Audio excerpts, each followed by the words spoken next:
Hello and a very warm welcome to another edition of Talking Germany, the show where we do just that. And my guest today is a man who has achieved something that is still a bit of a rarity. He's a German film and TV actor who's carved out successful careers for himself, both at home and in Hollywood. And here he is in person, Reiner Schöne. It's me. Hello, Reiner. It's you. Thank you very much for joining us today. Reiner, it's me and Peter. It's me. OK, let me add, Reiner Schöne isn't just an actor, he's also a singer and a songwriter, and he's quite a storyteller who has in fact just penned a very individual autobiography. I'm sure he's going to be a great guest on the show. Reiner, welcome once again to Talking Germany. Okay, shoot. Shoot, you say. I'm going to start by doing this, by leaning forward and looking right into your eyes. My eyes. Into your eyes. Why am I doing this, you are thinking? Because you're short-sighted and nearsighted. Nope. Because I always wanted to look deep into the eyes of a Hollywood villain. Okay, go ahead. Come back. Should we do it again? Come back. You're going to be a villain now. Yeah? You're going to be a very friendly villain. Okay. Yeah. It's interesting because there's an internet site. Yeah. It's all about movies. I'm not going to name it. It's all about movies. Very famous. They have a biography of you, Reiner Schöne. Yeah. And it begins with this line. It says, he is a tall German actor, which is true. How tall are you? 6'5". 6'5", that's tall. With a constant, villainous and cunning gaze in his eyes. That is not true. But, you know, Americans... Your poor wife. I know you. No, Americans love villains. Yes.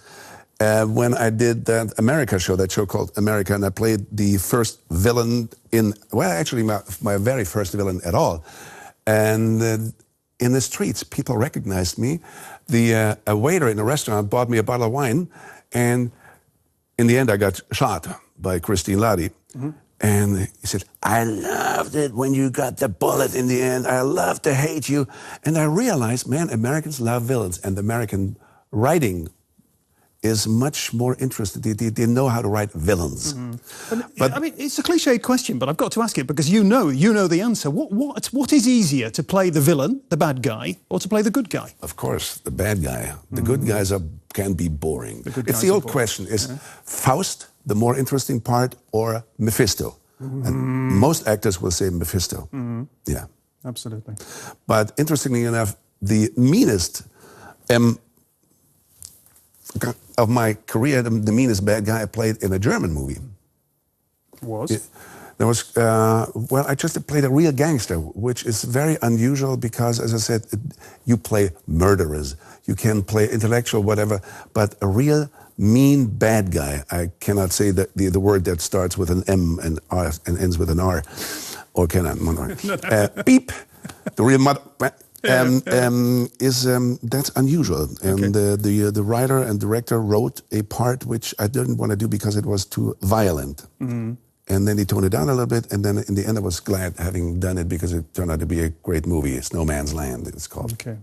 You also, of course, did the Darth Vader voice on a German version of Star Wars. There are millions of cell phones that kids give me to say, can you say something? Peter, I'm your father, or Gudrun, I'm your father.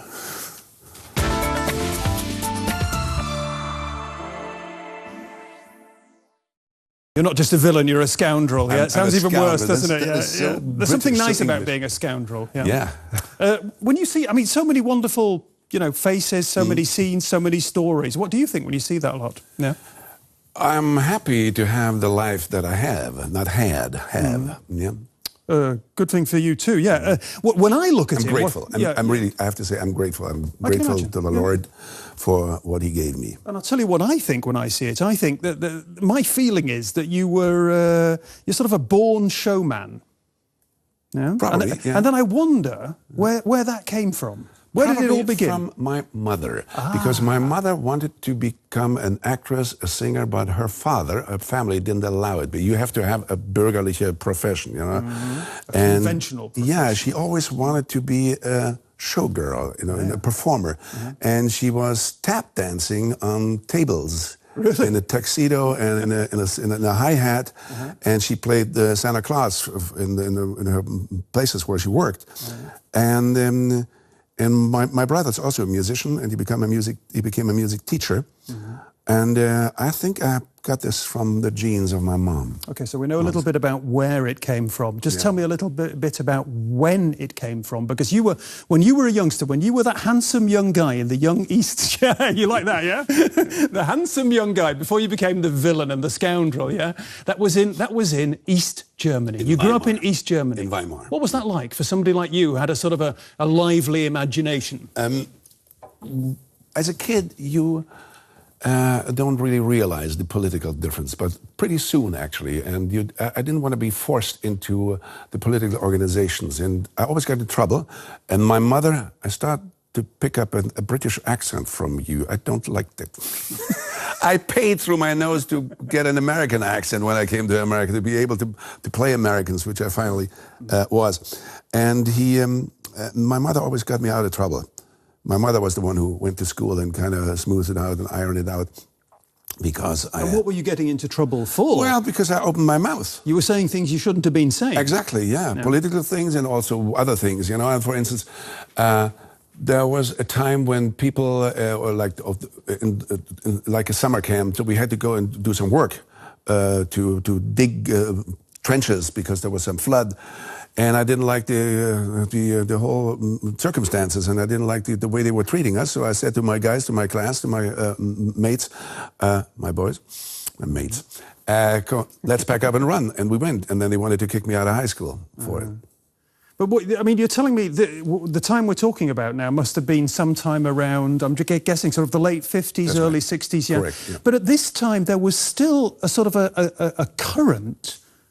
Tell me if I'm wrong. There was a current of idealism in East Germany. There certainly was at the beginning. No, absolutely. We're creating a better world than that Nazi past that Germany has. That is absolutely true. And after they built that abominable wall, and people said, okay, we have to stick it out here. We cannot just leave like many people just had fled and started another life in West Germany. Now we are locked in. We are fenced in. We can. So let's really make something.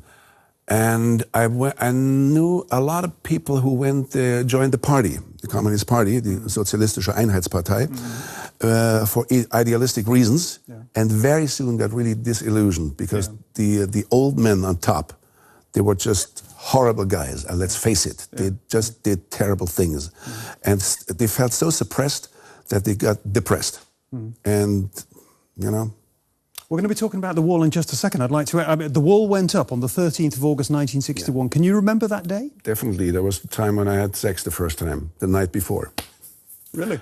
And I was still lying with this nice young lady in the tent, and all of a sudden, some people ran by on the campground at the Baltic seashore, and said, "They've built a wall in Berlin." And what?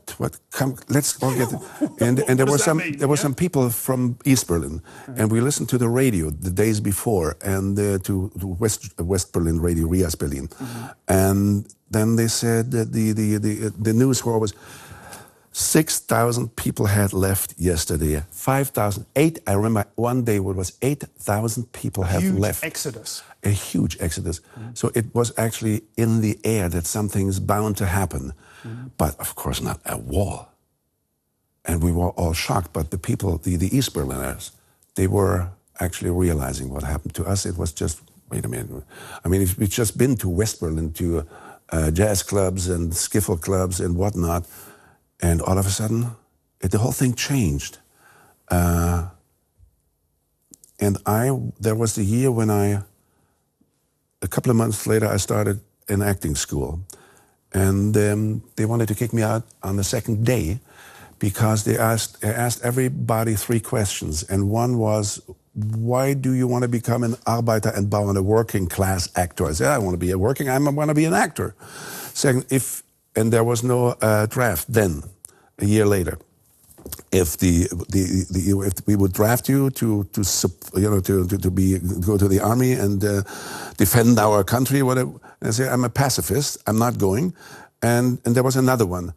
So the students actually decided this guy has to go, and the boss of my acting school saved my butt by saying he's politically not ripe, unreif. Yeah, he's a little dummy. And I said, okay, go ahead. As long as I can stay and become an actor, it's fine. Tell me, name me, whatever you want. But I had to fight all my life in East Germany with these little things. I can imagine. Yeah. Or big things, actually. Big things. Yeah. We'll talk about that a little bit more in a second. You brought your guitar over. I brought my guitar. Yeah. You promised you're going to play a song for us. Yeah. Okay. From your new CD. Yeah. That's not really a political song. It's called "I'm an American," and it has nothing to do with being an American. Actually, it's just a silly rhyme. The first part is about love, and the chorus is just BS.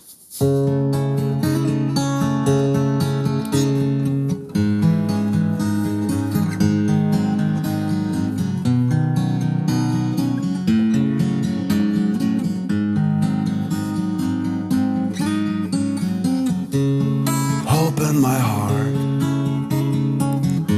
and a smile on my face,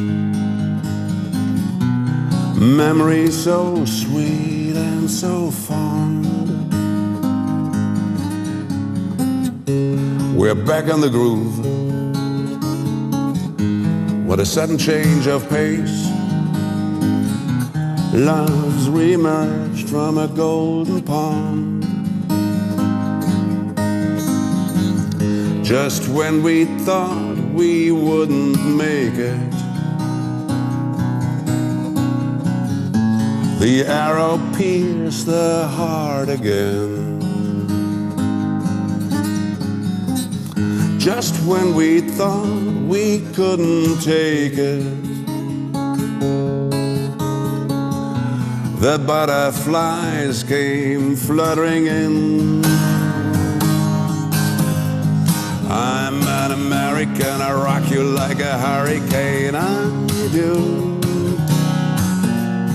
I love the way you walk, I love the way you talk. Dirty baby. I love rock and roll and I love my rubber doll, I do. I love cruising coast to coast, but I love you the most. I love cruising coast to coast, but I love you the most.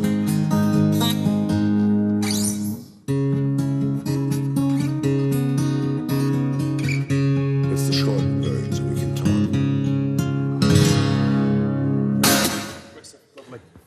I love sitting in the front row and when the singer looks me in the eye while he's Somebody singing. want to applaud? Some claps? No. Okay. One quick question. We're going to talk about the Berlin Wall again now. Yeah. And I recently had some visitors to Berlin, and they said to me, "What because the wall isn't there any longer." And they said to me, bits and pieces. Little bits and pieces. But they said, "What was it like when you stood in front of it when it was there? Describe it for me." What would you have said? In the East, it was just rage, and just pure rage and disbelief.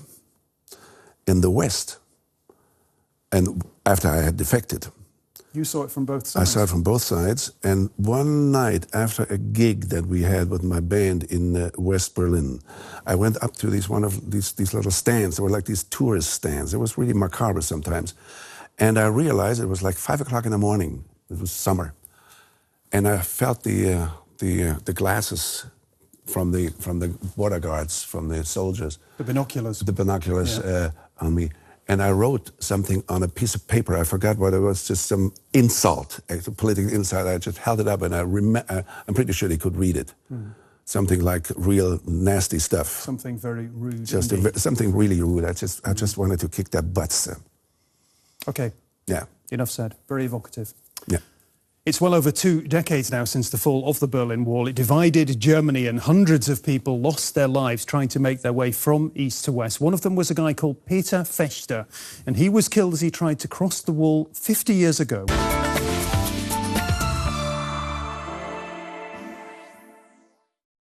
That is clearly a very dramatic story, and there were very many similarly dramatic stories. You must have been, at the time when that young man died there, you must have been yourself about, I don't know, in your late teens or maybe 20, yeah, I'm not sure. Can you remember that happening? Of course, because we were watching the West German television. Which was banned? Which was banned, yeah. Mm. But we still did it because, What did you think when you heard that story? Still, same thing that I still think now. Mm. It was just very just unbelievable. But, you know, I once wrote a song after the fall of the wall that said, one line was, the wall used to go only through the country. Now the wall goes through the hearts. And that is... Is that still true? Yeah, I mean, because you wrote that song maybe 20 years ago now. Exactly. And it's still, in a sense of, it's still true because there's still, especially here in Berlin, you notice it, there's still people from West Berlin who don't go to East Berlin. There's still some kind of animosity. And there's still that Ossi and Wessi thing. People it will grow, people from it will go away. From the West sort of keeping a distance from each other. It will go away. It is going away, I think. But you know what? It had to do with the fact that the East Germans, or the Germans in the East, felt railroaded by the West Germans, which in fact they really did. I mean, they just came in and they took over the shop. They took over the shop. Yeah, I think it's a fair expression. Yeah. Tell me about your own personal story. You went from East to West. You escaped. Is it the right word? Well, I defected. Escape defected. means That's more accurate, that you are. I mean, for years I wanted to get out. You climbed through a tunnel. Because I excluded the thing that you had to actually, I never wanted to put myself in the danger of being or getting shot. But I was, of course, thinking, where is the hole in the wall? Is it maybe in Yugoslavia where I heard stories about people going through, you know, or to Bulgaria. And I all of a sudden, for 3 years, I wanted to go out, wanted to get out, and I didn't know how. I never had the wish to climb the wall. I met people who actually swam through the Spree River. Yeah, I have as well. Yeah. And it was just horrifying. But anyway, the urge to go out and even, you know, risk your life. And I have a lot of respect for people. And I've met somebody, an old friend of mine from East Germany, who swam through the Danube River and hitchhiked his way all the way to West Germany. Anyway. I woke up at 9 o'clock by a phone call in a hotel in Magdeburg in 1968. And the Deutsche Konzert- und Gastspieldirektion, which was the, how do you translate that? The people who organize concerts. Booking agency of East Berlin. They asked me if I could do a gig in West Berlin. And there was a long pause because, what? I was still in my haze and I was still dazed actually. And are you still there? Yes. Are you free on the 26th of January to do a gig in West Berlin to perform a concert? And I said, wait a minute, I have to look up in my calendar, in my diary, if I have time. I need to look at my schedule. I just wanted to gain time. I said, where? In West Berlin. And I said, yeah, I think I can do that. So all of a sudden the door was open and I couldn't believe that. And you stayed? And I stayed, yeah. You didn't go back? No. And you can't say goodbye to your mom, not to your papa, not to your brother, not to your friends. I had 2 friends who I said goodbye to, whom I trusted, which was a risk. They knew what was going to happen? 2 and my girlfriend, of course. And that was a horrible thing to say goodbye to. But we knew it all along. When we met already, I said, someday I'm going to leave. It was like the sword of Damocles hanging over the relationship. Sword of Damocles. Damocles, yeah.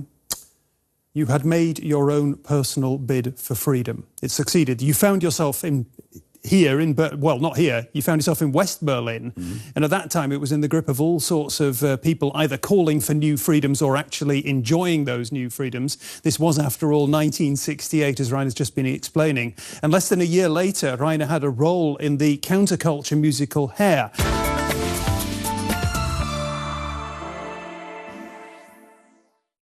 That was the biggest gift that I probably got in terms of, you know, a role.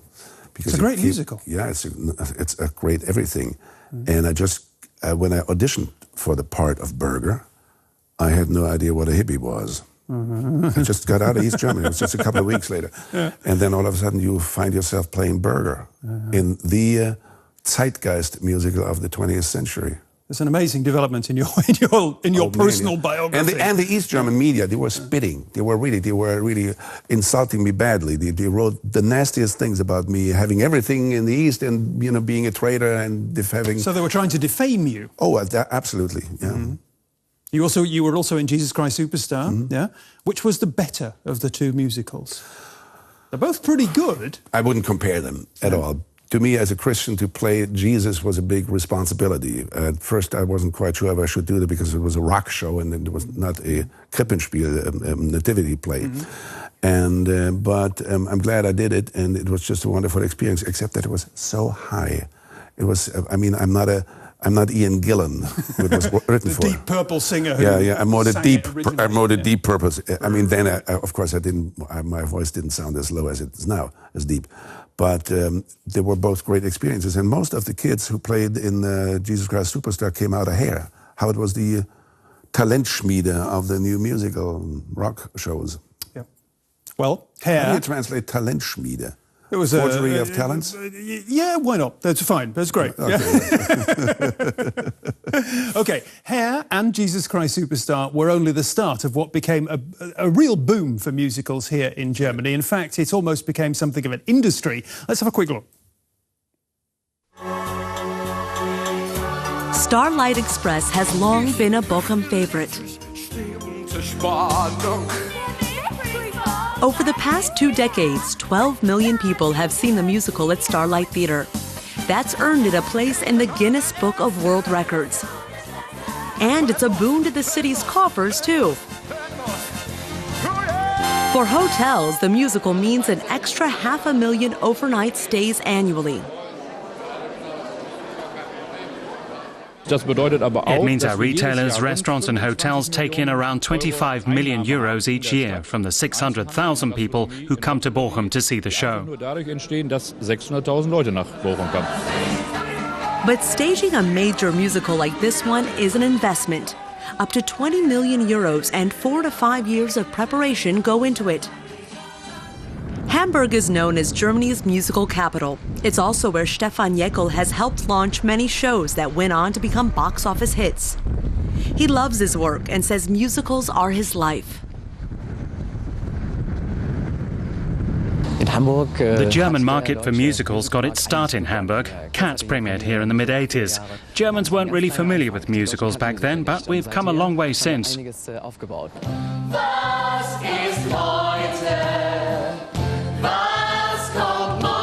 Hamburg even has a professional school where aspiring young singers and dancers can train for their craft. These students wrote their own musical and are rehearsing for their premiere. Jekyll's company donates almost 500,000 euros to the school every year. We see it as a long-term investment. Eventually, we hope we'll see singers who also sing in German. And our investment is already starting to bear fruit. Stage entertainment has an annual turnover of 300 million euros per year. With tickets costing between 60 and 80 euros on average, audiences expect a dazzling show. And that means that each and every performance has to be as exciting as the very first one.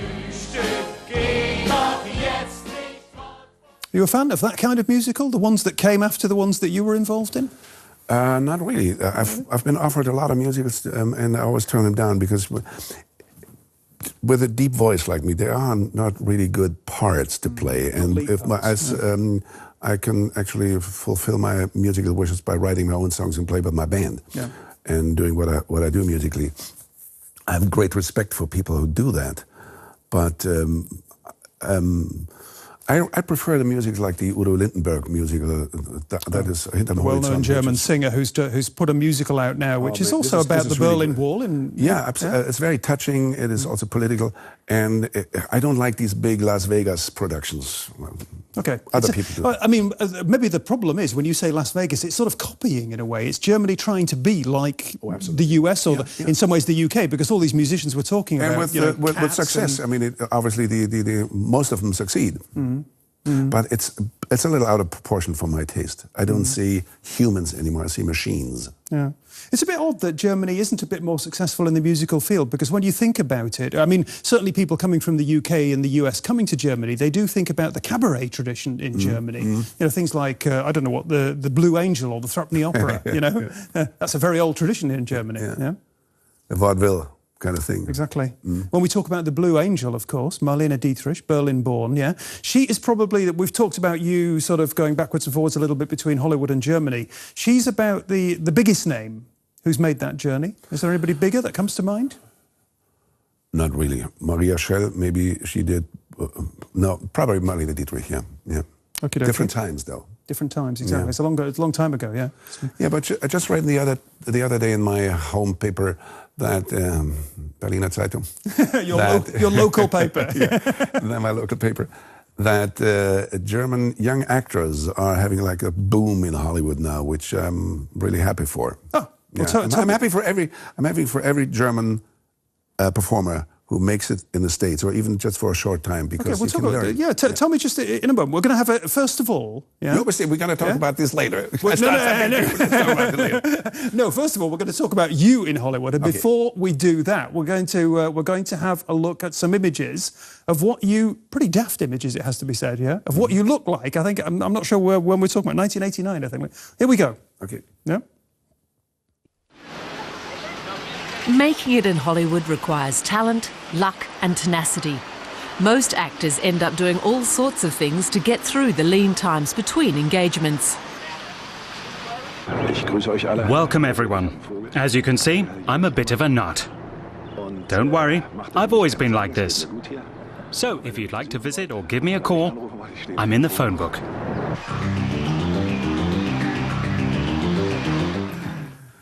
Why did you have the bird on your head? I rescued it with my girlfriend then, and we found that little creature up in the Hollywood Hills. And she said, "That's a little bird," and it was a California thrasher, and he had his wings broken. I've never California heard of a thrasher. Like a heavy metal thrasher. And but I couldn't keep him at home because he was always escaping, and the cats were out there.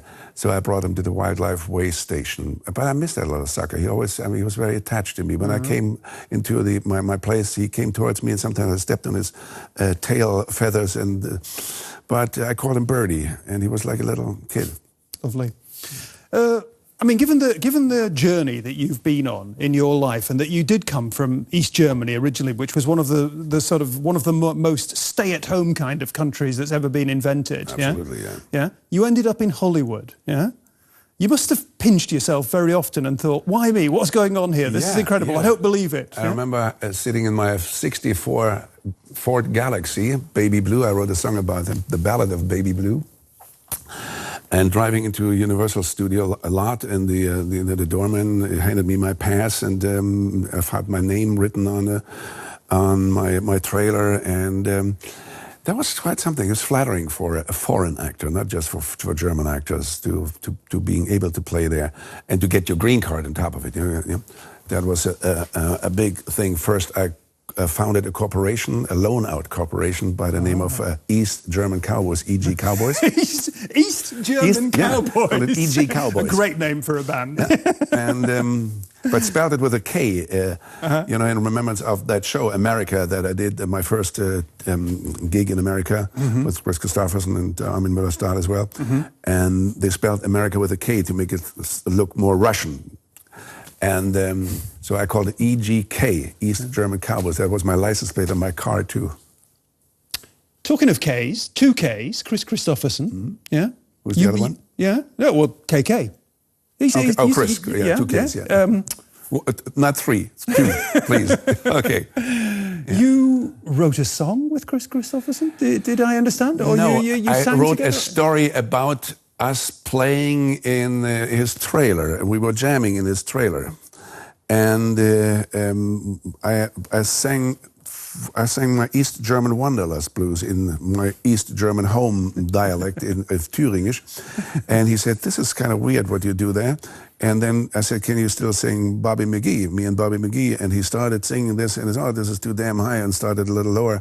So we had a very close time there, and so I wrote a story about that whole thing. He's a remarkable guy. I don't think people often realise that. I think people see him as a sort of a country and western guy. He's a political activist. He's very bright. He's very bright. He's a political activist, being involved in a lot of things, and he's just a very sweet guy. Mm-hmm. I remember when we were first playing a scene together, he was probably like 10, 15 feet away from me. I didn't understand a word he was saying because, like all American actors, having the microphone here, he just talks like that. And, it's just... and when I saw the dailies, the rushes, I said, "Oh, that's why." So American actors tend to speak low and very quiet. And no sound man would dare say, can you speak up a little bit? You know, and they sound great. That's why it is so difficult to dub them in German, because German voices are higher. That's also British and German English, and British English is formed in a mask. It's here, but American is down here. Down in the throat. Down in the throat. And that's why Patrick Stewart cultivated that too, though he is British, he's English.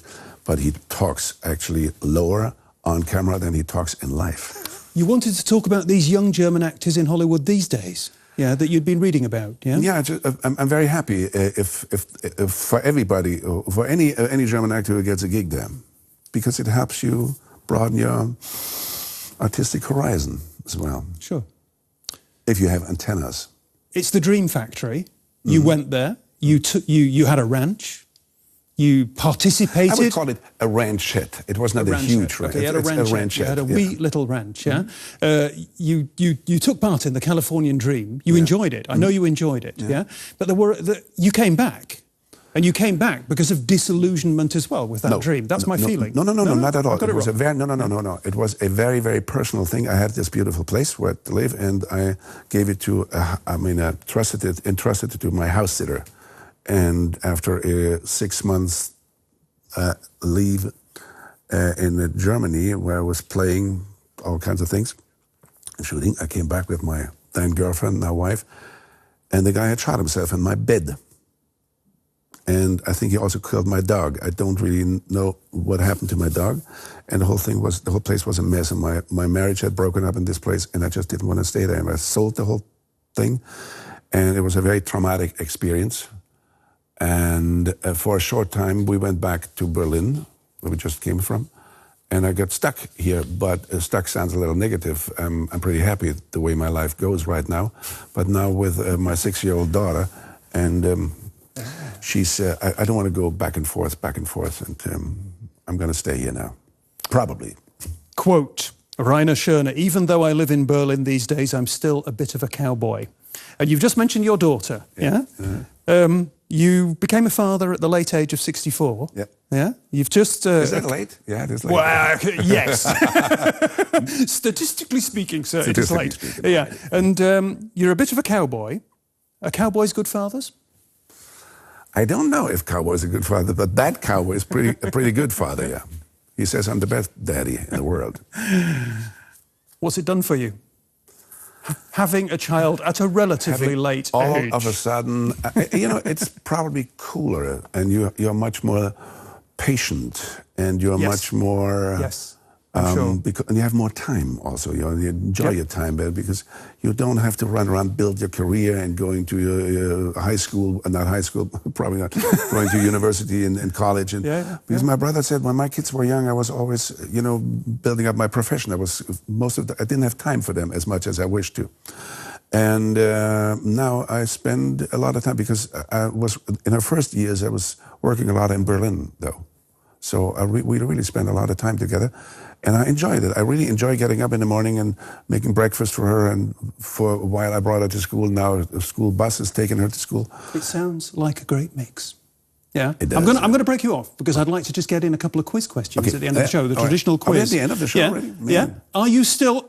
I'm just being reminded by my producer there's something else that we're going to do first of all, because if you at home would like to find out a little bit more about Reiner, then why not have a go at winning his latest CD, Mitten ins Herz, Straight to the Heart, and his autobiography that we've talked about just a little bit, both signed by the man himself, of course. All you have to do is to write to us, including your comments on the show, so either send a letter to DW, Talking Germany team at Wolterstrasse 6, 13355 Berlin, Germany, just as good, of course. Or come to our gigs at the come tour to the in gigs, October. come to Reiner's gigs, or send an email to talkinggermany@dwde and try and get your answers to us within 14 days. I can hear the music in my ear, Reiner. You're not going to get the quiz questions.